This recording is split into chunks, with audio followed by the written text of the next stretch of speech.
मैं हूं आपके साथ सुमन मान और आप देख रहे हैं न्यूज 21। खबर श्री गंगानगर के चूनावड़ से है, जहां लगातार चोरी की वारदात को अंजाम देकर आम जन में दहशत फैलाने वाले चोरों को गिरफ्तार कर लिया गया है। पुलिस ने 4 चोरों को गिरफ्तार किया है। पुलिस के अनुसार 22 जून 2024 को परिवादी बलदेव सिहाग निवासी वार्ड नंबर 10 चूनावड़ ने शिकायत दर्ज करवाई थी कि 21 जून 2024 की रात में परिवादी व उसके परिवार खाना खाकर सो गए। सुबह जब परिवार के लोग उठे तो घर का सामान बिखरा हुआ था। जब परिवादी ने घर का सामान संभाला तो 2,73,000 रुपए की नकदी व 18 तोला सोना और कुछ जरूरी कागजात गायब थे, जो कि अज्ञात चोर चोरी करके ले गए। पीड़ित की रिपोर्ट पर पुलिस ने मामला दर्ज किया और चुनावड़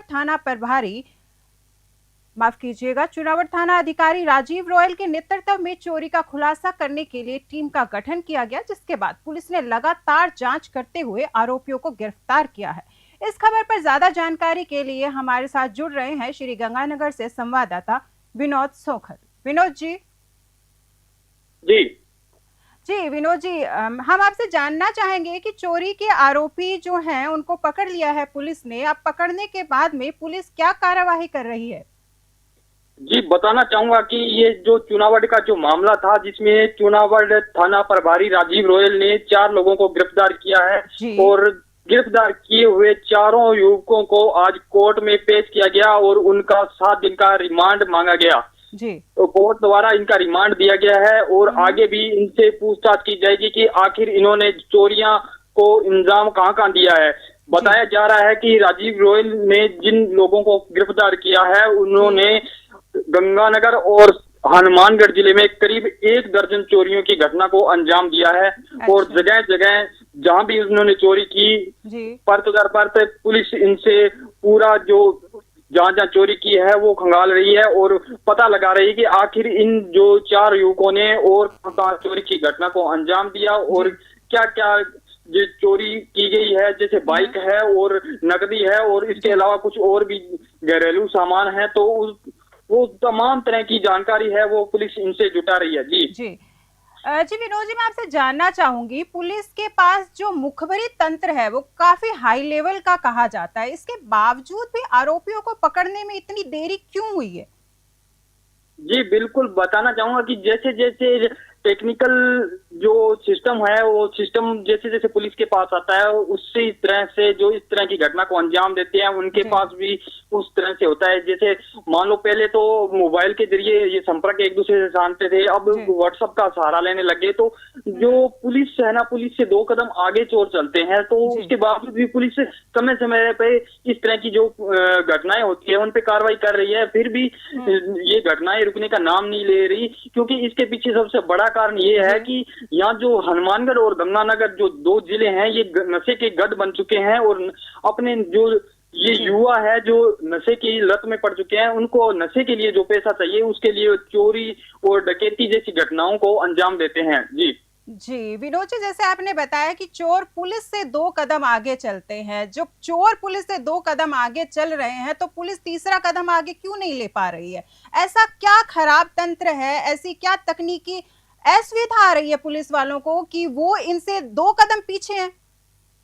जी बिल्कुल सुमन, मैं बताना चाहूंगा कि पुलिस में भी कुछ न कुछ जो अधिकारी हैं, कुछ कर्मचारी हैं, कुछ कांस्टेबल ऐसे होते हैं जो अपनी काम के प्रति कुछ लापरवाही रखते हैं। इसकी वजह से ही इस तरह की घटनाएं हैं वो बढ़ती जा रही है। कुछ लोग जैसे थाने प्रभारी है, जो थाना प्रभारी तो हर बार चेंज होता रहता है, लेकिन कुछ कांस्टेबल है जो वर्षों से वहां डेरा जमाए बैठे हैं और उनका कोई मतलब नहीं रहता, वो सिर्फ वहां खाना पूर्ति के लिए बैठे रहते हैं और इस तरह की जो घटनाएं होती रहती है उनपे ना खुश होकर कार्रवाई करते हैं। मतलब कि उनपे ज्यादा रुचि नहीं दिखाते, अपनी रुचि नहीं दिखाने की वजह से इस तरह की घटनाएं हैं वो धीरे धीरे बढ़ती जाती है।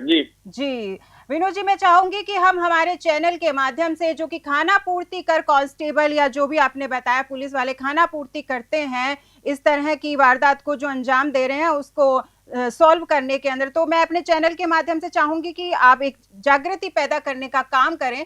क्योंकि जहां तक देखा गया है कि जो चूनावड़ में जो चोरी की वारदात को अंजाम दिया गया है वहां पर अगर लोगों से प्राप्त जानकारी की बात करें तो पुलिस द्वारा ना ही तो कोई गश्त है वहां पर, ना ही कोई पहरेदारी है। रात के समय पुलिस की गाड़ी जो है वहां पे गश्त करती कभी दिखाई नहीं देती है, जबकि पुलिस को बहुत अच्छे से पता है कि हर रात यहाँ पर चोरी हो रही है। हर रात गांव वाले परेशान होकर सुबह पहुंचते हैं पुलिस वालों के पास। उन्होंने 12 जुलाई को जो है थाने के अंदर धरना भी दिया था, लेकिन पुलिस जो है अभी तक जाग नहीं रही है। जी बिल्कुल, ये एक सबसे बड़ा सवाल है कि जो पुलिस की गश्त की बात आपने की, वो गश्त एक लापरवाही है। क्योंकि जब पुलिस है, शाम को इन्होंने एसपी ने एक ग्रुप बना रखा है कि आप गश्त पे जाओगे और गश्त करते समय इस ग्रुप में अपनी एक फोटो डालोगे ताकि एसपी को भी, उच्च अधिकारियों को भी पता चले कि हमारी पुलिस गश्त पे है। लेकिन ये लोग क्या करते हैं, अलग अलग एंगल से अपनी एक फोटो क्लिक करते हैं और रात को जब भी उनके पास समय मिलता है तब उसमें ग्रुप में फोटो डाल देते हैं और जो अपने उच्च अधिकारी है उनको भी गुमराह करते हैं कि हम प्रेजेंट में गश्त पे नहीं होते, क्योंकि उनका समय होता है 9 से 11 बजे के बीच में। एंगल से फोटो क्लिक करते हैं और वो फोटो अपने पास सेव रखते हैं। जब भी रात को 2 बजते हैं, 1 बजता है, 4 बजता है, तो वो ग्रुप में फोटो डाल देते हैं कि हम गश्त पे हैं। लेकिन जो मामला है, जो बात है, वो उनसे बिल्कुल अलग है, क्योंकि वो लोग गश्त पे नहीं रहते। ये लापरवाही की वजह से ही इस तरह की घटनाएं होती है। अगर पुलिस गश्त पे हो तो रात के समय में कोई भी बाइक चालक आता है या कोई इधर उधर असामाजिक तत्व घूम रहे हैं तो पुलिस उनको रोक कर पूछ सकती है, तो इस घटना पर अंकुश लग सकता है। लेकिन पुलिस इसमें लापरवाही करती है। जी सुमन।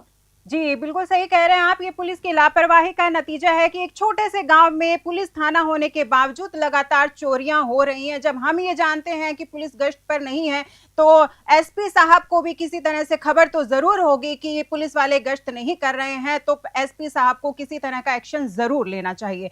जी विनोद जी, जैसे कहा जाता है कि पुलिस का काम है अपराधियों में डर और आमजन में विश्वास, लेकिन यहाँ तो डर का माहौल आम जनता में ही पैदा हो गया है। विनोद जी, लगातार जो चोरी की वारदातों को अंजाम दिया जा रहा है, क्या आपकी पुलिस वालों से बात हुई इस पर? जो वारदात जो हो रही है इन पे लगाम लगाने के लिए पुलिस किसी तरह की आगे की और कार्यवाही कर रही है? कोई एक्शन लेने का कोई प्लान बनाया है उन्होंने? जी बिल्कुल, अभी हैं जो साइबर क्राइम में बैठते हैं या जो इस तरह से जो ट्रेस आउट करते हैं, वो लोग हैं। उन लोगों का कहना है कि हम कोशिश यही रखते हैं कि कहीं भी किसी भी प्रकार की अगर कोई घटना हुई है तो हम तुरंत प्रभाव से अपने सूचना तंत्र से, अपने मुखबिर तंत्र से उस घटना का जो भी जो लोग हैं जो घटना को अंजाम दिए हैं उन तक हम पहुंचे और उन लोगों को गिरफ्तार करें। जी जी विनोद जी, इस खबर पे अधिक जानकारी देने के लिए आपका बहुत बहुत शुक्रिया। ये थे हमारे साथ संवाददाता विनोद साखल, जिन्होंने हमें पूरी जानकारी उपलब्ध कराई कि किस तरीके से पुलिस ने जांच कर चोरों को पकड़ा है। इस खास खबर में फिलहाल इतना ही। आप देखते रहिए News 21। धन्यवाद।